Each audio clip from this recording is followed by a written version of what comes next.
Hi friends, இன்னைக்கு நம்ம சேனல்ல நம்ம பார்க்க போற ரெசிபி எல்லாருக்குமே ரொம்ப ஒரு ஃபேவரட்டான ரெசிபி. இது வந்து ஒகேனக்கல் ஸ்பெஷல் மீன் குழம்பு. நம்ம வந்து வெரைட்டியா நிறைய வெரைட்டிஸ் ஆஃப் மீன் குழம்பு வச்சிருப்போம். ஆனா இந்த ஒகேனக்கல் ஸ்பெஷல் மீன் குழம்பு வந்து ஒரு டிஃபரண்டான ரெசிபி. இது வந்து எப்படி செய்யலாம்னு நம்ம பார்க்கலாம் வாங்க.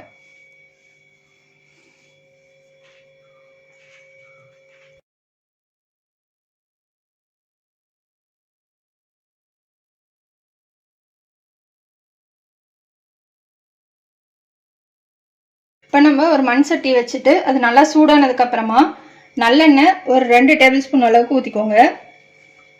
இதை நீங்கள் கடலெண்ணெயிலையும் செய்யலாம், நான் வந்து நல்லெண்ணெயில் செய்கிறேன்.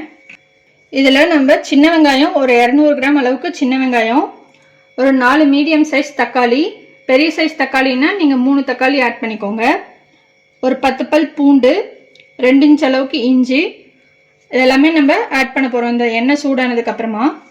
ஆட் பண்ணிட்டு இந்த வெங்காயம் தக்காளி ஓரளவுக்கு கொஞ்சம் சாஃப்டாக வதங்குற வரைக்கும் நல்லா வதக்கிக்கலாம். இப்போ பாருங்கள், இந்த வெங்காயம் தக்காளி இதெல்லாம் வந்து ஒரு அரை பாகம் வந்து வதங்கிருக்கு. இந்த டைமில் நம்ம 2 கொத்து அளவுக்கு கருவேப்பிலையில் ஆட் பண்ணிக்கலாம். கூடவே 2 டீஸ்பூன் ஜீரகம் ஆட் பண்ணிக்கலாம், 1 டீஸ்பூன் அளவுக்கு மஞ்சள் தூள், 3 டேபிள் ஸ்பூன் கொத்தமல்லி தூள், 3 டேபிள் ஸ்பூன் மிளகாய் தூள். இது வந்து நீங்கள் காரத்துக்கு ஏற்ற மாதிரி அட்ஜஸ்ட் பண்ணிக்கோங்க. இது எல்லாமே ஆட் பண்ணிட்டு மிக்ஸ் பண்ணிக்கோங்க. இதில் மசால் பொடியெலாம் நம்ம ஆட் பண்ணியிருக்கோம், அதனால் மீடியம் ஃப்ளேம்லேயே வச்சு நல்லா வதக்கி விட்ருங்க. இந்த ஸ்டேஜில் தேவைப்பட்டால் கொஞ்சமாக தண்ணி ஆட் பண்ணிக்கோங்க. இப்போ இதெல்லாமே சேர்த்து நல்லா மிக்ஸ் பண்ணியாச்சு. இதில் வந்து நம்ம ஒரு பெரிய நெல்லிக்காய் சைஸ் புளி ஆட் பண்ணிக்கலாம்.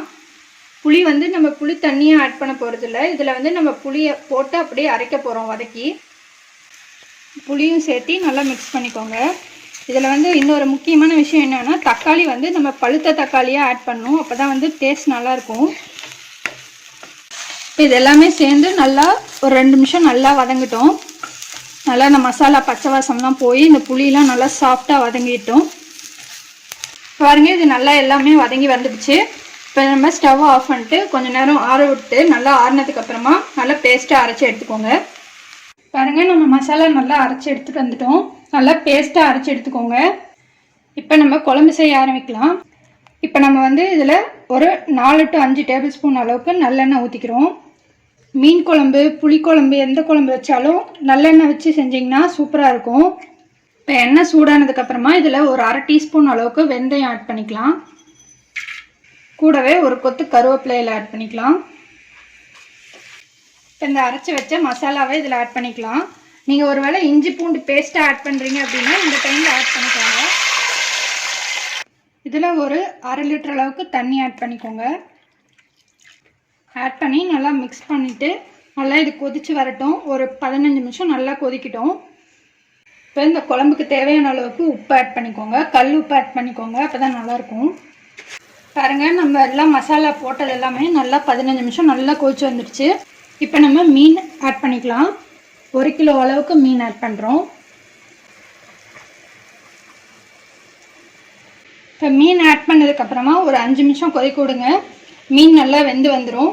நான் வந்து இதில் ஜிலேபி மீன் ஆட் பண்ணியிருக்கேன், நீங்கள் இதுக்கு பதிலாக வேறு எந்த மீன் வேணாலும் ஆட் பண்ணிக்கலாம்.